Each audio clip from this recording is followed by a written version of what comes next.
Hi friends, నేను మీ సత్యాన్ని. ఈరోజు నేను కొబ్బరికాయ ముక్కలు, కొద్ది కారం, ఉప్పు కలిపి మిక్సీ చేసుకోవాలండి. ఇలా పొడి చేసుకొని పక్కన ఉంచుకోవాలి. మనం కాకరకాయ ముక్కలు ఇలా సన్నగా కోసుకొని మనం చక్రాల్లాగా ఇవి నూనెలో ఫ్రై చేయాలండి. నూనె ఎక్కువ వేసుకోకండి, ఎందుకంటే కాకరకాయ వల్ల మీకు చేదు వచ్చేస్తుంది.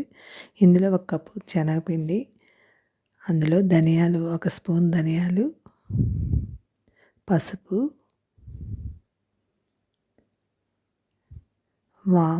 వాము, కొద్దిగా మైదా పిండి అండి, 1 స్పూన్ మైదా పిండి, 1 కప్పు శనగపిండి, 1 స్పూన్ మైదా పిండి, కారము, పసుపు, టేస్ట్కి తగ్గ కారం వేసుకోండి, టేస్ట్కి తగ్గ ఉప్పు వేసుకొని అన్నీ బాగా కలుపుకోవాలి. ఇందులో వెనిగర్ 1 స్పూన్ వేసుకోండి, మీకు క్రిస్పీగా ఉంటాయి. అంటే చేదు రాదు మనకి. అందులో కొద్ది నీళ్లు వేసుకొని మనం ఇలా కలుపుకోవాలి. ఇలా కలుపుకొని కొద్దిగా నూనె పెట్టుకొని, మరీ ఎక్కువ నూనె పెట్టుకోకండి, కాకరకాయ చేదు వస్తుంది. అందుకని నూనె తక్కువగా పెట్టుకొని ఇందులో ఒక్కొక్కటి వేసుకొని వేయించుకోవాలి. వేసిన వెంటనే తిప్పకండి, ఒక్కసారి వేగాక అటు ఇటు తిప్పండి.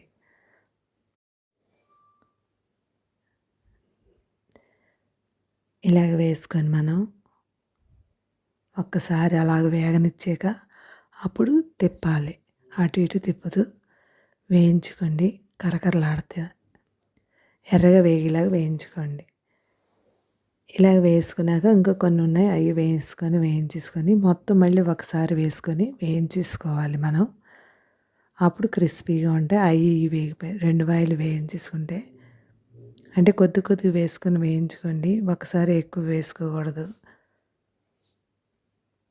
ఇలా వేసుకొని అన్నీ